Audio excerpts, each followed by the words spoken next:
paling nggak 2 jam sebelum tidur. Kenapa makan harus jauh-jauh? Memang kalau misalnya pada saat kenyang kita ngantuk.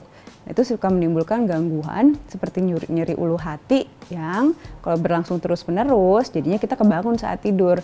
Karena rasanya seperti tertusuk, nggak bisa nafas, dan kita terbangun. Jadi kalau misalnya kebiasaan buruk seperti makan langsung tidur ataupun kopi sebelum tidur, itu sangat berpengaruh.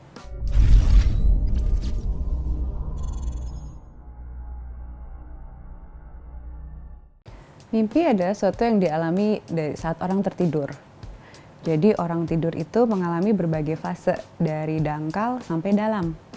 Fase awal kita masuk dibilang yang orang kalau bilang istirahat siang tidur-tidur ayam. Jadi kayak tidur tapi nggak benar-benar tidur, masih bisa berespon terhadap lingkungan sekitar. Kalau dari posisi tidur malam nih, ini berlangsung di 5-10 menit pertama yang kita lagi usaha untuk masuk tidur.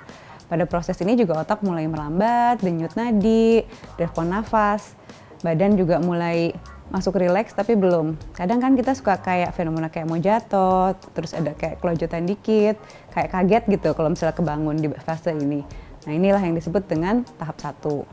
Tahap kedua, ini berlangsung yang sekitar 50% di fase tidur, 20 menit berikutnya. Mulai tidak menyadari lingkungan sekitar, dapat mendengar suara tuh masih kedengeran, cuman udah mulai nggak respon, nggak langsung bangun. Gerakan matanya berhenti, juga respon langsung dari luarnya juga mulai tertekan.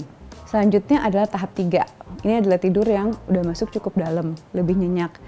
Pada tahap ini, gerakan otot atau mata mulai tidak terlalu kelihatan. Dia transisi masuk ke dalam tidur dalam. Fase ini mulai susah agak dibangunin. Jadi kalau misalnya dibangunin pada fase ini agak fase hengeng. Orang suka bilang harus ngumpulin nyawa dulu nih kalau udah masuk di tahap 3. Nah kalau misalnya ada respons yang nggak disadari seperti sleepwalking, mengigau atau mengompol di fase ini biasanya. Namun fase ini pentingnya adalah pemulihan ataupun regenerasi dari badan tubuh supaya merasa lebih segar. Itu yang harus masuk ke dalam fase tahap ini.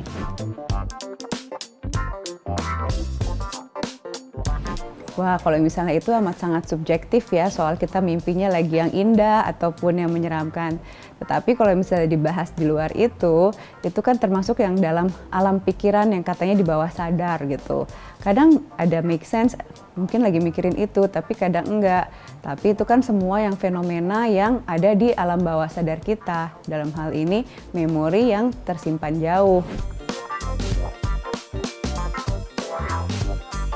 Itu yang masuk kalau misalnya fase tidur di tahap 3 itu bisa terjadi juga karena kan dia udah mulai kayak nggak sadar terhadap yang kayak sekitar, tetapi dia ada yang kayak respon bangunnya sebetulnya masih di alam bawah sadar juga, tapi macam-macam, ada yang sleepwalking, ada yang jadi yang kayak mengompol karena saat kita sudah kayak lepas dari yang istilahnya mulai masuk ke alam lain, masuk ke dalam fase yang kayak mau mimpi gitu.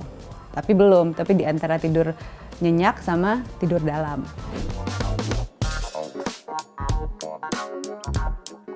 Nah itu masuk yang ini juga, yang masuk yang kayak ke dalam tidur dalam, dimana pada saat itu kan emang kita melambat ya semua responnya.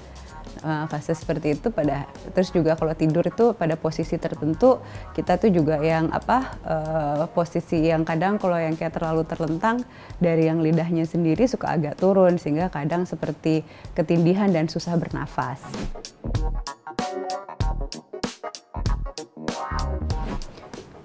Katanya sih kalau misalnya setiap orang tuh emang yang kayak fase regenerasinya yang dibutuhkan tidur tuh yang kayak berbeda.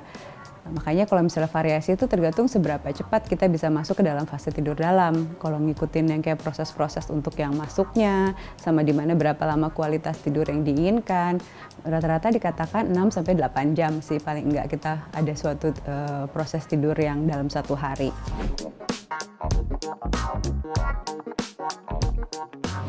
Nah tentunya sebelum yang kayak masuk tidur kita harus mengurangi stimulus karena itu kan kita mau masuk ke suatu gelombang tertentu saat tidur.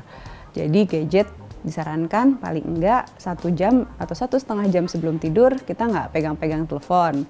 Karena dikatakan kalau sinar birunya akan melangsang gelombang di otak kita sehingga kita susah masuk ke fase tidur itu. Tentu saja makan dan juga minuman kafein seperti kopi, teh itu juga dijauhkan paling nggak 2 jam sebelum tidur. Kenapa makan harus jauh-jauh? Memang kalau misalnya pada saat kenyang kita ngantuk, tetapi pada kita masuk tidur saat kita kenyang, kan makanannya belum terproses nih. Itu suka menimbulkan gangguan seperti nyeri ulu hati yang kalau berlangsung terus-menerus jadinya kita kebangun saat tidur karena rasanya seperti tertusuk, nggak bisa nafas dan kita terbangun. Jadi kalau misalnya kebiasaan buruk seperti makan langsung tidur ataupun kopi sebelum tidur itu sangat berpengaruh. Sekian pembahasan mimpi dari saya Dr. Nuya, sampai jumpa pada konten berikutnya.